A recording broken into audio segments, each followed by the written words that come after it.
உங்களுக்கு வந்தா ரத்தம், எங்களுக்கு வந்தா தக்காளி சட்னியா அப்படின்னு தான் இந்த தாவேகா நண்பியை பார்த்து கேட்க தோன்றுகிறது. அதாவது நேத்து பாருங்க, திருச்சியில ஐஜி ஆபீஸ் வாசல்லையே ஒரு பையன் தன்னுடைய காதலிய கழுத்தை நெரிச்சு மயக்கமடைய செய்து கல்ல தூக்கி மூஞ்சிலேயே அடி அடி அடின்னு அடிக்கிறான். இந்த வீடியோ சோசியல் மீடியால வைரல் ஆனதுக்கு அப்புறம் எல்லாருமே தாவேகா ஆட்சி வந்தா சட்டம் ஒழுங்கு சீரா இருக்கும்னு சொன்னீங்களே சிஎம் சார், இப்ப சட்டம் ஒழுங்கு சந்தி சிரிக்குதே, ஐஜி ஆபீஸ் வாசல்லயே இது போன்ற விஷயங்கள் நடக்குதே அப்படின்னு கேட்டோன்னே இந்த தாவேகா நம்பிக்கை அப்படியே கோபம் பொத்துக்கிட்டு வருதுங்க.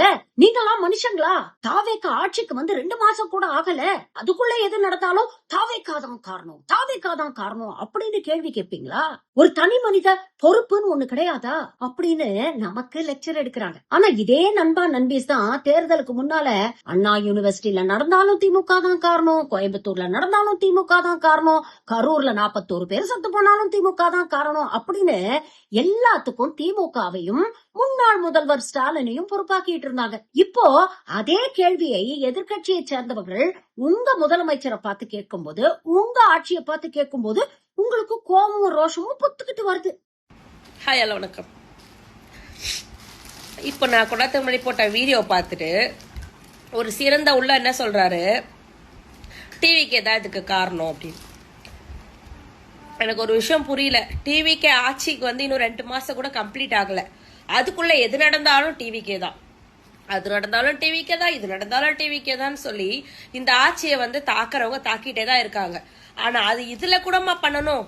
இல்ல கேக்குறேன், உங்க வீட்டு பொண்ணை ஒருத்த வந்து கல்லால அடிச்சு கொல்றத ஒரு 4 பேர் வீடியோ எடுத்து போடுறத பார்த்துட்டு எதுவுமே பேசாம டிவிக்கே தான் காரணம் சொல்லிட்டு போயிடுவீங்களா? இல்ல கேக்குறேன், உங்க வீட்டுல இருக்க பெண்களுக்கோ, இல்ல உங்க வீட்டுல இருக்க வயதானவர்களுக்கோ, இல்ல உங்க வீட்டுல இருக்க குழந்தைங்களுக்கோ இப்படி நடக்கிறத இப்படிதான் வந்து அந்த ஆட்சி தான் அதனாலதான் இப்படின்னு சொல்லிட்டு போயிடுவீங்களா?